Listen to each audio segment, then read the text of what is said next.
എന്താണ് ഇന്ന് തയ്യാറാക്കുന്നത്? ഇന്ന് വെള്ളരിക്ക പച്ചടി. വെള്ളരിക്ക പച്ചടി പരമ്പരാഗത ഡിഷ് തന്നെയാണ് അല്ലേ? അപ്പൊ എന്തൊക്കെയാണ് അതിന്റെ ചെയ്യുന്നത്? വെള്ളരിക്ക, അതിലൊരു പീസ് ഇഞ്ചി ഇട്ടിട്ടുണ്ട്. അത് കഴിഞ്ഞിട്ട് ചെറിയ ഉള്ളി, ജീരകം, കടുവ് വെള്ളത്തിലിട്ട് കുതിർത്തത്, ഇത് കടുക് വറക്കാനുള്ള കടുക്, ഉപ്പ്, തേങ്ങ, തൈര്, ഇത് കടുക് വറക്കാനുള്ള ഉണക്കമുളക്, കറിവേപ്പില, വെളുത്തുള്ളി, പച്ചമുളക്, ഇത്രയും സാധനമാണ് നമുക്ക് ഈ പാചകത്തിന് വേണം. ഓക്കെ, അപ്പോൾ എന്താ ഫസ്റ്റ് സ്റ്റെപ്പ് എന്താണ്? ഫസ്റ്റ് വെള്ളരിക്കയും പച്ചമുളകും ഇഞ്ചിയും കൂടി നമ്മുടെ ഗ്യാസ് ചെഞ്ചട്ടി. ഓക്കെ, ഇനി ആവശ്യത്തിന് ഈ കഷ്ണങ്ങൾ വേവാനുള്ള വെള്ളം ഒഴിക്കും. വെള്ളരിക്ക് വലിയ വേവില്ല, ചെറിയ കഷ്ണം, ചെറിയ കഷ്ണമായിട്ട് തേങ്ങാക്കൊത്തൊക്കെ മുറിച്ചിരുന്നത് പോലെ ചെറുതായിട്ട്.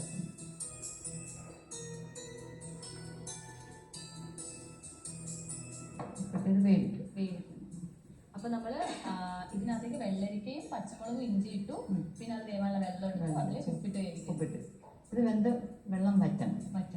വറ്റി കഴിയുമ്പോൾ ഈ തേങ്ങയും ജീരകവും വെളുത്തുള്ളി ഓക്കെ നന്നായിട്ട് അരക്കണം. ഒരു കപ്പ് തേങ്ങ, അപ്പം നമുക്ക് പിന്നെ കഷ്ണത്തിന്റെ അനുസരിച്ചിട്ട് തേങ്ങ, ജീരകം ഇത് പൊടിച്ചത്. സാധാരണ ജീരകവും ആ തേങ്ങയും കൂടെയാണ് അരയ്ക്കുന്നത്. അപ്പോൾ കുറച്ച് മസാല നമ്മൾ ഇടുന്ന സമയത്ത് ജീരകം ചിലപ്പോൾ അരയ്ക്കും.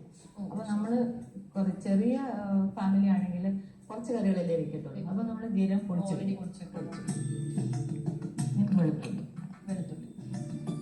ഇതിനൊരു 2 കഷ്ണം വെളുത്തുള്ളി.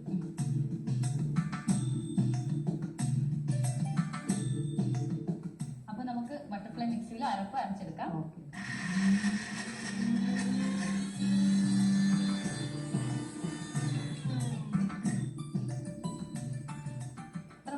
അത്രയാണ് നല്ല ഫൈൻ പേസ്റ്റ്.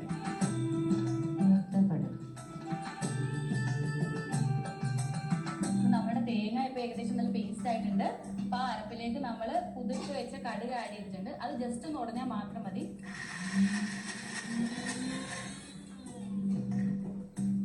കഷ്ണം വെന്തോ? വെന്തു, നന്നായി വെന്ത്. ഈ കഷ്ണത്തിലേക്ക് ഇനി നമുക്ക് അരപ്പ് ചേർക്കാം.